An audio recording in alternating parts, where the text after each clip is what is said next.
दिसंबर 27, 2011 police को एक अनजान आदमी का कॉल रिसीव होता है जिसका नाम है रस एंड वो पुलिस को बताता है कि उसकी वाइफ ब्रिटनी ने सुसाइड कर ली है। पुलिस फौरन इन्वेस्टिगेशन टीम के साथ मौका वारदात पर पहुंचती है एंड रस से बाकी सारी डिटेल्स मांगती है। रस उन्हें बताता है कि जस्ट वो कभी घर लौटा था एंड उसकी वाइफ एक हाउसवाइफ। जब वो घर पहुंचता है तो उसे सब कुछ नॉर्मल लग रहा होता है, बट जब वो अपनी वाइफ के पास जाता है तो वो देखता है कि कोई अजीब सी स्मेल आ रही है एंड उसके हाथ में एक नोट लग रहा है एंड वो और कुछ नहीं, एक सुसाइड नोट है। उसके दूसरे हाथ में एक चाकू लग रहा था जिसने उससे पहले हाथ की नस काट दी थी एंड ये सब देख के रस बहुत ज़्यादा डर जाता है और फौरन पुलिस को कॉल मिलाता है। पुलिस रस का बयान ले ही रही होती है कि इन्वेस्टिगेशन टीम को कुछ ऐसा मिलता है जिससे पुलिस को शक होने लगता है कि ये कोई नॉर्मल सुसाइड नहीं है, ये उससे ज़्यादा है। कुछ अजीब था इस इंसिडेंट में बाकी सब इंसिडेंट से, जो इस स्टोरी को बहुत ही ज़्यादा इंटरेस्टिंग, खौफनाक और डिफरेंट बनाता है। और यकीन मानो दोस्तों, ये स्टोरी इतनी ज़्यादा घुमा देने वाली है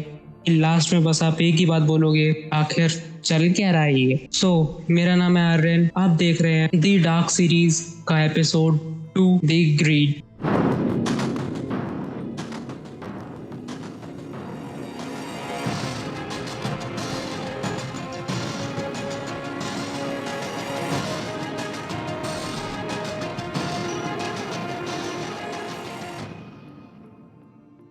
इस स्टोरी को समझने के लिए हमें जाना पड़ेगा थोड़ा सा पीछे, ब्रिटनी के सुसाइड से पहले। ब्रिटनी एक हाउसवाइफ थी जो कि रस के साथ रहती थी। ब्रिटनी की एक बेस्ट फ्रेंड भी थी जो थी उसकी नेबर पैम। वो दोनों काफी ज्यादा टाइम स्पेंड किया करते थे एक दूसरे के साथ। सब कुछ ठीक चल रहा था, बट एक दिन कुछ ऐसा होता है जो पैम और ब्रिटनी दोनों के लिए लाइफ चेंजिंग था।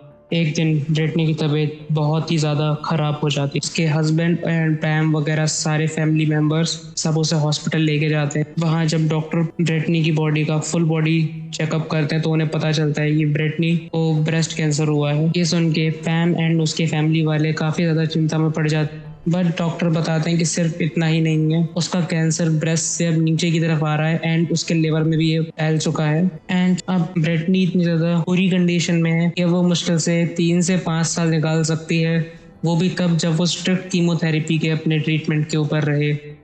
इस इंसिडेंट को कुछ दिन बीतते हैं। ब्रिटनी और पैम साथ में बैठे होते हैं और दोनों बात कर रही होती है। तभी पैम नोटिस करती है कि आज ब्रिटनी का जो बिहेवियर है वो काफ़ी ज़्यादा अलग है एंड वो यूजुअली जो खुश रहती थी आज काफ़ी ज़्यादा सैड है। वो उससे पूछती है कि आखिर ऐसा क्या हुआ उसके साथ। वो बताती है उसके और रस के बीच में कुछ ठीक नहीं चल रहा है। वो उसे मारता पीटता रहता है एंड उसकी इस कैंसर जैसी बड़ी बीमारी के बाद भी उससे काफ़ी ज़्यादा झगड़ता है एंड इसी बात को लेकर काफ़ी ज़्यादा टेंशन में रहती है। ब्रिटनी पैम को ये बताती है कि अब उससे और ज़्यादा ये टॉर्चर सहन नहीं हो रहा है, बट उसे हमेशा अपनी बेटियों की चिंता लगी रहती है। ब्रिटनी की 2 बेटियां थी रस के साथ, कि फिलहाल रस जो उसके साथ कर रहा है आगे चल के वो उसकी बेटियों के साथ भी करेगा अगर उसे कुछ होता है तो। पैम ये सब सुन के एकदम शॉक हो जाती है। पैम को भी लगने लगता है कि आखिर कोई इतना क्रूअल कैसे हो सकता है कि उसकी वाइफ कैंसर से पीड़ित है एंड वो रोज उसे मारता पीटता है, उसके साथ झगड़े करता है। बट पैम उसे बताती है कि वो हमेशा उसके साथ है और वो हर पॉसिबल कोशिश करेगी कि वो ब्रिटनी को इस सिचुएशन से निकाल सके। कुछ टाइम बाद ब्रिटनी अपनी बेटियों की जिम्मेदारी और उनके अपने इंश्योरेंस का नॉमिनी पैम को बना देती है एंड क्योंकि पैम उसके साथ काफ़ी सालों से थी एंड उसकी काफ़ी अच्छी दोस्त थी तो उसे पता था कि सिर्फ पैम ही है जिसके ऊपर वो ट्रस्ट कर सकती है। पैम भी ब्रिटनी से कहती है कि कुछ भी हो जाए लेकिन वो हमेशा उनकी बेटियों का ख्याल रखेगी। अब आते हैं हम प्रेजेंट डेट में, जहाँ पर ब्रिटनी एक नोट छोड़ के सुसाइड कर लेती है। जब पुलिस की इन्वेस्टिगेशन टीम ब्रिटनी की बॉडी को देख रही होती है, एग्जामिन कर रही होती है, तो उन्हें पता चलता है कि ब्रिटनी ने सुसाइड नहीं की है, उसे मारा गया है, कि एक सोचा समझा मर्डर है। उसकी बॉडी के ऊपर 52 टाइम्स नाइफ से अटैक किया गया था, हाथों पर, पैरों पर, पीठ पे और अलग अलग जगह। एंड रस ने जब कॉल किया था पुलिस वालों को तो उसने बताया था कि ब्रिटनी ने सुसाइड किया है, बट इन्वेस्टिगेट करने में पता लगा कि ये कोई सुसाइड नहीं है, ये एक सोचा समझा मर्डर है। रस के इस बिहेवियर को देख के पुलिस को शक होता है कि रस को छुपा रहा है एंड वो रस को प्राइमरी सस्पेक्ट्स में डाल देते। ब्रिटनी की इंश्योरेंस मनी और उसकी बेटियों की जिम्मेदारी को लेकर कोर्ट में केस चलता है, जहां पर पैम सबको बता देती है कि कैसे रस उसे मारा करता था, उसे असॉल्ट किया करता था, कैसे रस ने उसकी लाइफ बहुत ज़्यादा बदतर बना रखी थी। कोर्ट के इन ट्रायल्स के बाद रस को जेल हो जाती है। रस ने जो किया था उसके लिए उसे सज़ा हो जाती है।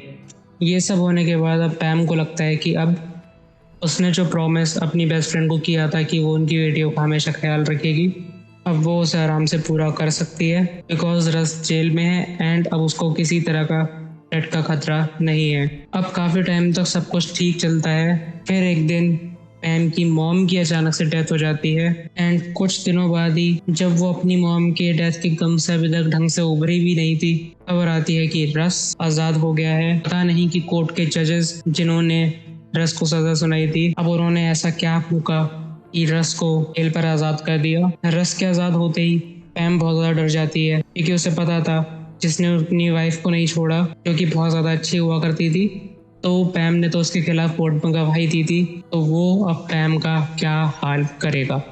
अब पैम अपने पास एक गन रखना शुरू कर देती है अपनी पर्सनल सेफ्टी के लिए और काफ़ी सारे सेफ्टी प्रिकॉशंस फॉलो करती है, पर उसे हमेशा इस चीज़ का डर लगता रहता है कि कब उसके साथ क्या हो जाए। दोस्तों, आप सोच सकते हैं कि पैम अभी किस सिचुएशन में फंसी हुई है और उसे कैसा फील हो रहा होगा इस वक्त। फिर एक दिन जब पैम शॉपिंग मॉल में से घर का राशन वगैरह बाकी सारी चीज़ों की शॉपिंग कर रही होती है, तो वो नोटिस करती है कि उसे कोई ना कोई घूर रहा है, उसका कोई पीछा कर रहा है। शुरुआत में वो समझती है कि शायद ये उसका एक वहम है, बट जब वो कार में सारा सामान ला के रखती है एंड कार ड्राइव करके घर ले जा रही होती है, तब वो देखती है कि एक अनजान कार उसका हर जगह पीछा कर रही है।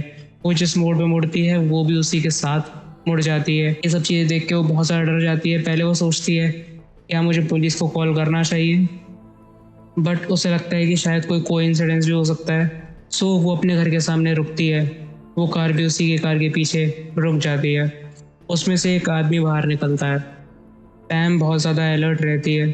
वो आदमी अपनी कार में से निकल के उसकी कार का दरवाज़ा खोलता है एंड पैसेंजर सीट पे बैठ जाता है। पैम को समझ नहीं पाती कि आखिर ये सब क्या चल रहा है। वो जब तक इस चीज़ को समझ पाती तब तक बहुत देर हो चुकी होती है। वो आदमी पैम की गर्दन पे एक चाकू रख देता है एंड उसे बोलता है कि फौरन बैंक चलो और जितना पैसा है ब्रिटनी के इंश्योरेंस का वो सब मुझे दे दो। अब यहाँ पर पैम बहुत ज़्यादा डर जाती है। एक बार को उसके मन में आता है कि मुझे सारा पैसा दे देना चाहिए, बट तभी वो अपने आप से सवाल पूछती है कि क्या अगर मैंने सारा पैसा इसको दे भी दिया, क्या ये मुझे छोड़ेगा? जवाब था नहीं, वो उसे तब भी मार देगा। सो पैम यहाँ पे एक बहुत ज़्यादा डेंजरस रिस्क वाला डिसीजन लेती है। वो उस आदमी को पंच करती है पीछे की तरफ एंड अपने लेफ्ट हैंड से फटाफट कार का दरवाज़ा खोलती है, उसे बंद करती है एंड फौरन अपने घर में भाग जाती है पीछे के गैराज वाले दरवाजे से। वो जैसे ही घर के दरवाजे को वापस लॉक करने की तरफ जाती है, तब वो नोटिस करती है कि वो किलर भी उसके दरवाजे तक पहुंच गया है एंड वो उसे बंद करने नहीं दे रहा है। पैम अपनी पूरी जान लगा के उस दरवाजे को बंद करने की कोशिश कर रही होती है, बट किलर इतना ज़्यादा स्ट्रांग रहता है कि वो उस दरवाजे को बंद नहीं होने देता। तो पैम फौरन अपर फ्लोर की तरफ भागना शुरू कर देती है। वो बेडरूम में जाती है। किलर भी उसे चेस करते करते उसके पीछे आ ही रहा होता है। पैम पहुंचकर पहले तो दरवाज़ा लॉक करती है और फटाफट ड्रॉर में से कुछ ढूंढने लग जाती है। तभी किलर आके दरवाज़ा तोड़ता है एंड वो देखता है पैम को। एक हाथ में उसके फ़ोन था एंड दूसरे हाथ में उसके गन थी एंड बिना किसी देरी किए पैम फौरन 911 को कॉल कर देती है। ये सब देख के भी किलर हंसता है और बोलता है इन सब चीज़ों का कोई फ़ायदा नहीं। तभी उस इमरजेंसी नंबर पे पुलिस उसका कॉल उठाती है एंड पूछती है कि तुम अभी हो कहाँ पे। पैम बताती है कि ये इस बंदे ने मेरे ऊपर हमला किया है। पुलिस बैकग्राउंड में उस आदमी की आवाज़ भी सुनती है एंड वो फौरन वहाँ से निकलने की तैयारी कर रहे होते हैं। तभी वो सुनते हैं 5 बुलेट शॉट्स की आवाज़ें। पैम उस बंदे को मार देती है वहीं पे। थोड़े टाइम बाद पुलिस मौके वारदात पे पहुंचती है। पैम से ज़रूरी चीज़ें पूछती हैं कि आखिर तुम्हें इस आदमी के बारे में कुछ पता है, ये कहाँ से आया हो सकता है, इसे क्या चाहिए था। तो बताती है कि इसे इंश्योरेंस के पैसे चाहिए थे ब्रिटनी के एंड पर्सनली उसे लगता है कि ये काम रस ने ही करवाया होगा, बिकॉज वो काफ़ी ज़्यादा खतरनाक बंदा था। पैम ने अपने सेल्फ डिफेंस में एक बंदे की जान ले ली थी और उसने जिसे मारा था वो था लुइस। अगले दिन लुइस की मॉम के पास लुइस की खबर पहुंचती है एंड वो उस बात को सुन के काफ़ी ज़्यादा शॉक हो जाती है। डिटेक्टिव्स उसकी मॉम के पास पहुंचते हैं उनसे ज़रूरी सवाल जवाब करने के लिए और वो उन्हें पूरा केस समझाते हैं कि कैसे आपके बेटे ने पैसों के लिए एक हिटमैन का काम करा था एंड कैसे एक औरत को मारने के लिए गया। तो ये सब सुन के लुइस की मॉम हैरान रह जाती है एंड वो कहती हैं कि लुइस ऐसा कुछ कर ही नहीं सकता। अब ये बात लुइस के बचपने से जुड़ी है। जब लुइस छोटा था तो उसके सर पे एक चोट लगी थी एंड उसे कई तरीके की डिजीजेस भी थी, जिसकी वजह से उसका जो ब्रेन था वो एक 12 साल के बच्चे की तरह था। जो उसकी फिजिकल बॉडी थी वो काफ़ी ज़्यादा ग्रो कर चुकी थी, बट उसे बहलाना फुसलाना काफ़ी ज़्यादा आसान है एंड उस डिजीज़ के चलते वो ढंग से चल भी नहीं पाता था, तो किसी औरत को तो क्या ही मारेगा। ये सब सुन के डिटेक्टिव्स शॉक में पड़ जाते हैं कि आखिर उसने ये सब नहीं करा तो किसने उसे ऐसा करने के लिए कहा था। पुलिस इस मामले के बारे में छानबीन कर ही रही होती है कि तभी उन्हें एक क्लू मिलता है एंड इस क्लू को समझने के लिए हमें वापस पीछे जाना पड़ेगा। इस इंसिडेंट से जब पैम ने उस बंदे को मारा था उससे करीब 6 दिन पहले कैरल नाम की एक लड़की के घर एक बंदा आता है और उसे $1000 में एक जॉब ऑफर करता है। तो जॉब कुछ इस तरीके की होती है कि उसे एक एक्ट प्ले करना है जिसके अंदर वो किसी को चेस कर रही होगी एंड वो जिसे चेस कर रही होगी वो लास्ट में आके रुकेगी एंड एक जगह पे एक डेड एंड पे 911 पे कॉल लगा रही होगी। तो उसे कुछ ही ऐसे सीन का जॉब मिलने वाला होता है एंड उसे इस सिंपल सी जॉब के लिए $1000 मिल रहे होते हैं। पहले तो उसे इस चीज़ का शक रहता है कि ऐसे कौन जॉब मांगता है एंड दूसरी बात उसके मन में आती है कि आखिर ये बंदा ऐसे अनजान लोगों को ऐसे काम के लिए क्यों पकड़ रहा है और उसके इतने ज़्यादा अमाउंट भी पे करने को तैयार है। तो पता नहीं क्या सोच के कैरल इस काम के लिए हाँ कर देती है। वो कैरल को कहता है कि चलो हमें शूटिंग स्पॉट पर जल्दी से पहुंचना है एंड वो अनोनिमस बंदा कैरल को इंस्ट्रक्शंस देता है कि उसे अपने साथ फ़ोन नहीं लाना है एंड कुछ अपने साथ ऐसे इंस्ट्रूमेंट्स नहीं लाने हैं। ये सारे इंस्ट्रक्शंस पढ़ के जो कि इतने ज़्यादा अजीब थे, कैरल का शक यकीन में बदलने लगता है। सो वो क्या करती है कि एक नाइफ अपने कपड़ों के अंदर दबा लेती है एंड अपना फ़ोन भी ले लेती है जिसे वो छुपा के रखती है। तो वो उस बंदे के साथ जा ही रही होती है तो पूछती है कि शूटिंग आखिर है कहाँ पे, आखिर कहाँ पर मुझे ये एक्ट परफॉर्म करना होगा।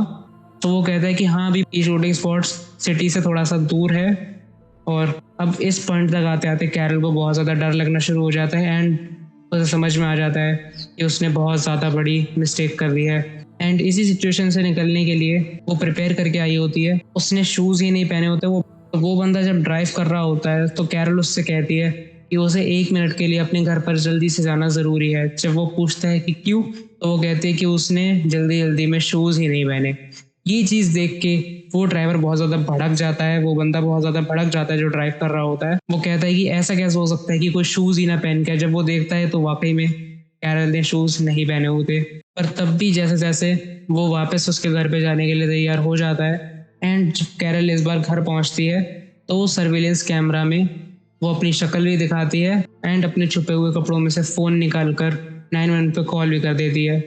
उस कैमरा के अंदर उस कार की नेम प्लेट्स वगैरह सब रिकॉर्ड हो जाती है एंड कैरल कहती है कि अब मेरा जॉब करने का कोई मूड नहीं है और अब मैं पुलिस को बुलाऊंगी। तो ये देखकर वो एनोनिमस बंदा कार में फटाफट बैठता है एंड उसकी विंडो अप करके चला जाता है। जैसे जैसे कैरल समझ जाती है कि आज तो वो बच गई $1000 के लालच में पड़ के, लेकिन वो इस इंसिडेंट को फटाफट पुलिस को रिपोर्ट करती है कि मेरे साथ ऐसा ऐसा हुआ है, एक बंदे ने आकर मेरे को ये सब चीज़ें कही और मेरे को कहीं लेके जा रहा था। सो अब आते हैं प्रेजेंट डे पे, जहाँ पर हमारी कहानी के डिटेक्टिव इन दोनों स्टोरीज को मिला के देखते हैं तो उन्हें पता चलता है कि हो सकता है जिस बंदे ने कैरल को जॉब का ऑफर दिया हो उसी ने इस मर्डर को भी अंजाम दिया हो लुइस को बहला फुसला कर, क्योंकि ऑब्वियसली कोई ऐसा काम नहीं करेगा एंड लुइस को बहलाना फुसलाना बहुत ही ज़्यादा आसान था एज वो एक 12 साल के बच्चे की तरह था एंड उसकी बॉडी के फिजिक्स भी काफ़ी ज़्यादा अच्छे थे। अब आता है हमारी कहानी का सबसे बड़ा ट्विस्ट। डिटेक्टिव को पता चल जाता है कि अगर हम कैरल को सही इमेजेस दिखाएं, वो रस था या कोई और था इस केस में, जितने भी ज़्यादा लोग इन्वॉल्व हैं उन सब की कैरल बता सकते हैं कि आखिर उसे जॉब ऑफर